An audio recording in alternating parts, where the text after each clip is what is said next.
Circulatory system का एक important topic जिसका नाम है आरएच ग्रुपिंग और एक स्पेशल केस है इनकॉम्पिटिबिलिटी का, मिसमैचिंग का, जिसको कहते हैं इरिथ्रोब्लास्टोसिस फिटालिस।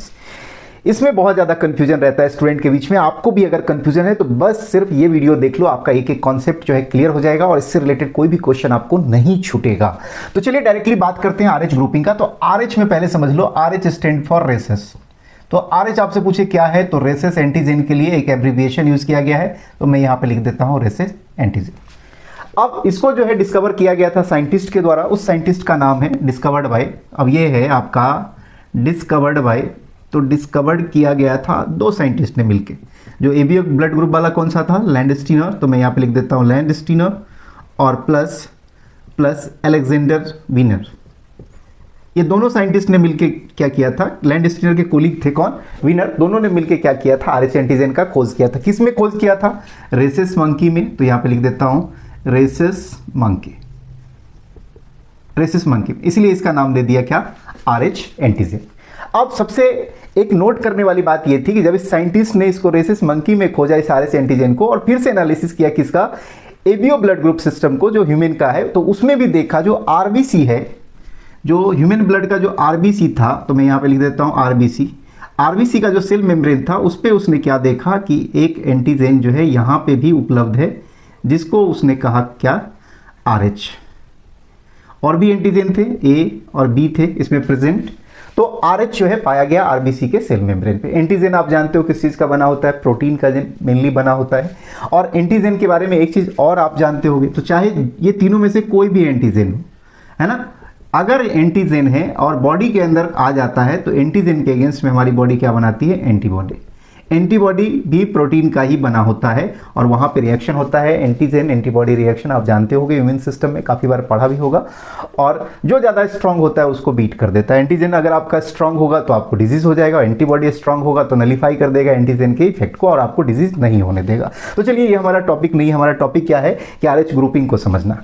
अब साइंटिस्ट ने क्या कहा कि जब आरएच एंटीजन, मैं यहाँ पे लिखता हूँ आरएच एंटीजन प्रेजेंट होगा तो ब्लड ग्रुप पॉजिटिव होगा। ध्यान रखिएगा इसको, ब्लड ग्रुप क्या होगा, पॉजिटिव। जब आरएच एंटीजन प्रेजेंट होगा तो ब्लड ग्रुप को क्या लिखेंगे, पॉजिटिव। तो इसका मतलब जिसमें आरएच ग्रुप प्रेजेंट है, तो एग्जांपल के लिए ब्लड ग्रुप कौन सा है, तो ये हो जाएगा ए पॉजिटिव, उसके बाद B positive, A B positive, उसके बाद आपका है ओ पॉजिटिव। तो एक केस ये हो गया। दूसरा केस हुआ कि आरएच एंटीजन यहां पे क्या होगा, एब्सेंट होगा, तो ब्लड ग्रुप आपका क्या हो जाएगा, तो ब्लड ग्रुप होगा आपका, ब्लड ग्रुप ये निगेटिव हो जाएगा। तो इसके एग्जांपल कौन कौन से हो जाएंगे, तो जस्ट इसका रिवर्स हो जाएगा, A negative, B negative, A B negative और ओ निगेटिव। आपको ये समझ में आ गया। अब इसके साथ एक और रूल भी है जो आपको समझना पड़ेगा। अब ये क्यों इंपॉर्टेंट है, आरएच के लिए रूल क्यों बनाया गया और कौन सा रूल है, तो यहाँ पे जब ट्रांसफ्यूज करते हैं ब्लड को, यानी कि मान लो कि कोई पेशेंट है और उसे मुझे ब्लड देना है, तो ब्लड को जानते हो ब्लड बैंक वाले या डॉक्टर जो भी हैं पहले ब्लड टेस्ट करके उसको ब्लड ग्रुप को मैच करते हैं, तो साथ ही साथ आरएच एंटीजन को भी मैच करते हैं। तो रूल क्या है उसको समझ लीजिए, rule for transfusion, rule for blood transfusion, ये बड़ा इंपॉर्टेंट एंड इंटरेस्टिंग भी है। Transfusion R positive blood group जो है, पॉजिटिव ब्लड ग्रुप ये ले सकता है किस, कौन कौन सा, पॉजिटिव भी ले सकता है और निगेटिव भी ले सकता है, इसको याद रखेंगे। तो जो अगर पेशेंट जो है पॉजिटिव ब्लड ग्रुप वाला है वो पॉजिटिव भी ले सकता है और निगेटिव भी ले सकता है। लेकिन अगर निगेटिव ग्रुप वाला पेशेंट है, निगेटिव ब्लड ग्रुप, तो ये ले सकता है ओनली निगेटिव से, निगेटिव ग्रुप से। अब यहां पे देख लो एग्जांपल से इसको भी समझ लो, तो इसमें भी एग्जांपल में एक डाल देता हूं आपको। तो एग्जाम्पल देखिए क्या है कि मान लीजिए आपका कोई पेशेंट है ए पॉजिटिव, है ना, ए पॉजिटिव पेशेंट, ये क्या है, ए पॉजिटिव, मान लो कि कोई पेशेंट है हॉस्पिटल में और इसको ब्लड देने की जरूरत है। वहीं दूसरी तरफ मान लीजिए ए निगेटिव पेशेंट है और उसको भी ब्लड देने की ज़रूरत है। तो एक का ब्लड ग्रुप क्या है, ए पॉजिटिव, और दूसरे का है ए निगेटिव। तो ए पॉजिटिव किस किस से ले सकता है, तो ए पॉजिटिव जो है आपको देखेंगे ये ए पॉजिटिव से भी ले सकता है और ए निगेटिव से भी ले सकता है, और उसका ओ पॉजिटिव से भी ले सकता है और ओ निगेटिव से। अब ओ से क्यों ले सकता है, तो A B A blood group में मैंने बता दिया, आप वहाँ से जाके देख सकते हैं। बट ए निगेटिव जो है, ए निगेटिव जो है केवल और केवल ए निगेटिव से ही ले सकता है, ए पॉजिटिव से कभी नहीं लेगा। क्यों नहीं लेगा, उसका कारण ये है कि RH एंटीजन किस में प्रेजेंट होता है, ए पॉजिटिव वाले में। जितने भी पॉजिटिव है उसमें RH एंटीजन प्रेजेंट होता है, और जैसे ए निगेटिव वाला ए पॉजिटिव को लेगा तो RH एंटीजन के अगेंस्ट में इसका बॉडी क्या होगा, एंटीबॉडी को प्रोड्यूस कर लेगा। तो यहाँ पे जो है प्रॉब्लम होगा, एंटीजन एंटीबॉडी रिएक्शन होगा, इसलिए नहीं लेते।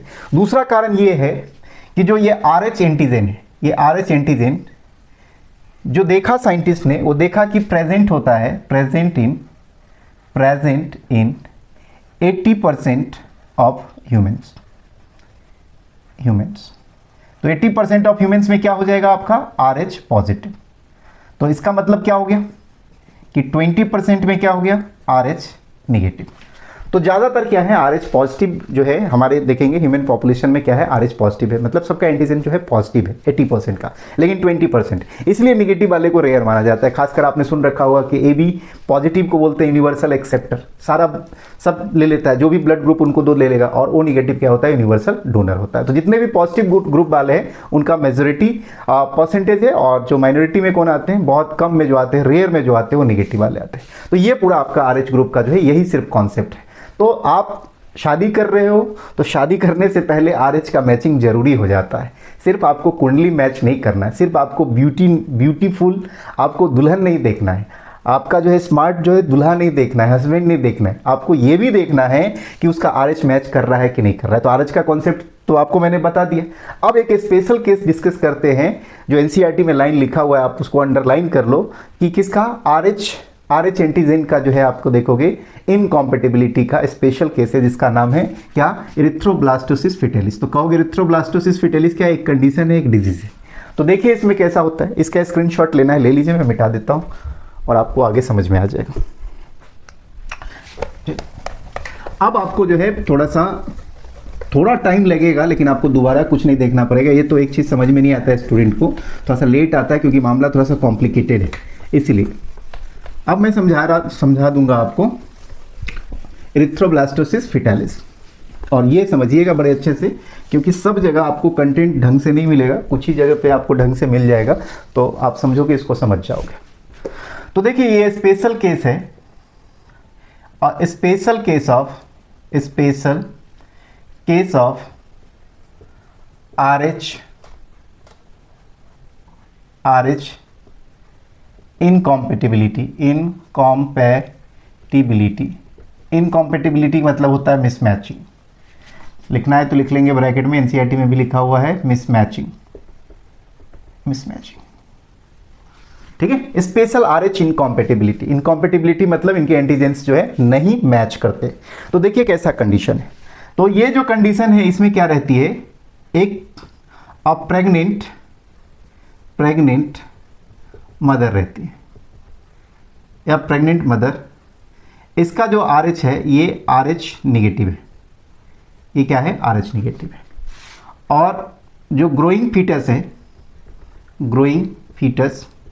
फीटस आप जानते होंगे, माँ के गर्भ में जो बच्चा पल रहा होता है डिलीवरी से पहले, उसको नाम दिया जाता है क्या, फीटस। तो ग्रोइंग फीटस जो है इसका ब्लड ग्रुप क्या है, RH पॉजिटिव। तो ये RH निगेटिव है मॉम और RH पॉजिटिव है। अगर आपको थोड़ा सा जेनेटिक्स का जानकारी चाहिए तो याद रखना कि ये मदर में इसका जो ग्रोइंग फीटस इसमें कैसा है, तो देखिए जाहिर सी बात है इसका फादर भी होगा। तो यहाँ पे मैं लिख देता हूँ फादर जो है रहा होगा क्या, RH पॉजिटिव। ये क्या रहा होगा, RH पॉजिटिव। और मदर क्या है आपका, RH निगेटिव। तो ये रही हो पॉजिटिव। तो इन दोनों के बीच में क्रॉस हुआ है, तो जो इसका प्रोजनी हुआ है वो RH पॉजिटिव। तो ये RH पॉजिटिव क्या है, इसका फीटस। ये क्या है, फीटस, जो यूट्रस के अंदर ग्रो कर रहा है। तो अभी फादर मैंने आपको कॉन्सेप्ट बना दिया कि कैसे आया। अब इसमें प्रॉब्लम क्या है, समस्या क्या है, उसको देखिए। और ये आपको मान के चलना है कि इनका क्या है, फर्स्ट प्रेगनेंसी है ना, फर्स्ट प्रेगनेंसी, ध्यान रखिए, प्रेगनेंसी, पहला प्रेगनेंसी का केस।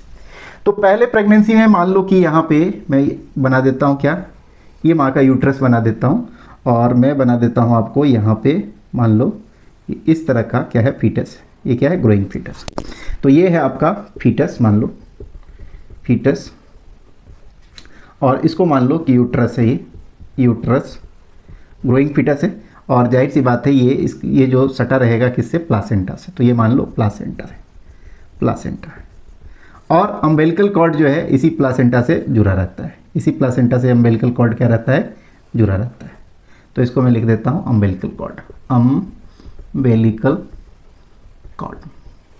अब ध्यान से समझिए, मैं चित्र भी इसका जो है कलर डायग्राम भी अटैच कर देता हूं ताकि आपको समझ में अच्छे से आए।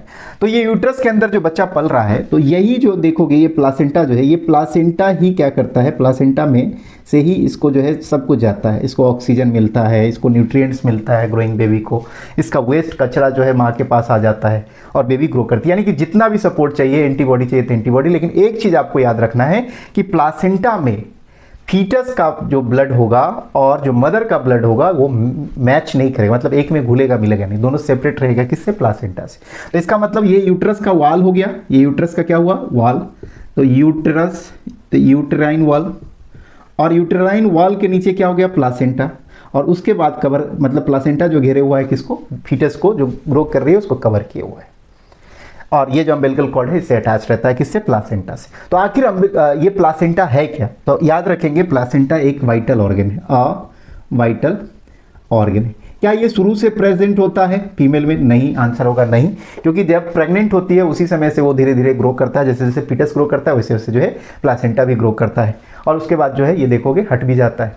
अम्बिलिकल कॉर्ड आपने देख रखा होगा, मूवी में भी देख रखा होगा, जब बच्चे का डिलीवरी होता है, चाहे सी सेक्शन हो या आप देखोगे नॉर्मल डिलीवरी हो, यहीं से काट दिया जाता है ना, तो यहाँ से कटिंग करके जो है हटाया जाता है, बच्चे को जो है यहाँ से निकाला जाता है। तो आई होप कि इतना क्लियर हो गया। अगर और डिटेल में है तो ये अम्बिलिकल कॉर्ड है, तो इसमें देखोगे यहाँ पे अम्बिलिकल कॉर्ड में देखोगे, अगर मैं यहाँ पे देखूँ इसको इस पार्ट में मान लो कट करके अगर आप देखोगे तो अम्बिलिकल से यहाँ पे टू आर्टरी देखोगे,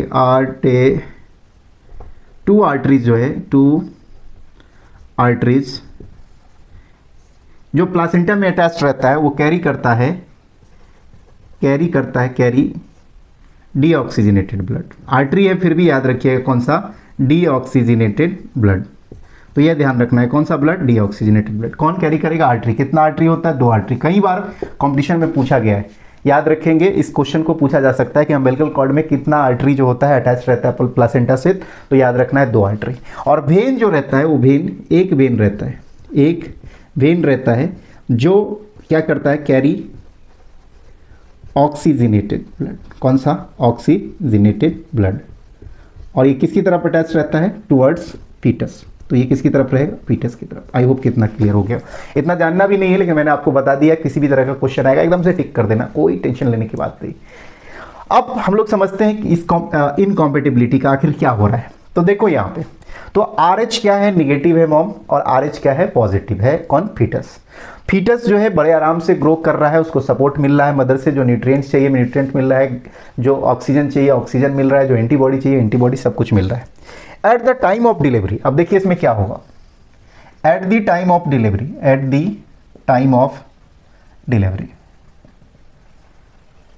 है ना, जब ये बेबी को यहां से निकाला जाएगा और जब कट किया जाएगा तो यहां पे क्या होता है, 1/2 to 1 ml blood of RH positive fetus enters या कह लो mix with the RH negative mother's blood, यहां पे मिक्स होने का चांसेस रहता है और मिक्स हो जाता है। अब मिक्स हुआ तो क्या हुआ, तो बच्चा तो पहला बच्चा तो बड़े आराम से निकल गया, वो आराम से निकल जाएगा, उसको कोई दिक्कत नहीं होगा, उसको कोई कॉम्प्लिकेशन प्रॉब्लम नहीं होगा। अब RH जो बच्चे का था, RH पॉजिटिव जो है वो किसके पास आ गया, इन मदर ब्लड। किस में आ गया, इन मदर ब्लड। अब इसकी मदर क्या करेगी, start forming RH positive antibody, अब ये इम्यून सिस्टम का अपना तरीका है, तौर तरीका, कि नया इसका एंटीजन आया, ये क्या था आपका एंटीजन, तो इसके अगेंस्ट में क्या है, एंटीबॉडी बनाने लगेगी, एंटीजन के बदले में एंटीबॉडी बना लेगी। अब आप मान लो कि दूसरी बार प्रेग्नेंट होती है, अब मान लो कि सेकेंड प्रेगनेंसी होता है, सेकेंड प्रेगनेंसी होता है, तो फिर से माँ के गर्भ में क्या होगा, RH पॉजिटिव वाला जो है कौन आएगा, फीटस, ये फीटस आएगा, है ना, और ये मान लो क्या है, यूट्रस। सेम इसी तरह का कहानी होगा, सेम इसी तरह का होगा। अब ये बच्चा जो है RH पॉजिटिव ही है, ये फीटस क्या है आपका, ग्रोइंग फीटस क्या है, RH पॉजिटिव है, लेकिन ये दूसरा वाला है, अब दूसरा वाला मानना। अब माँ के पास क्या है कि RH जो निगेटिव इनका ब्लड ग्रुप था उसमें आप देखोगे RH एंटीबॉडी भी आ गया, तो अब सेकेंड में क्या होगा, मदर में, तो मदर के पास क्या आ गया, RH एंटीबॉडी आ गया। अब ये एंटीबॉडी क्या होता है,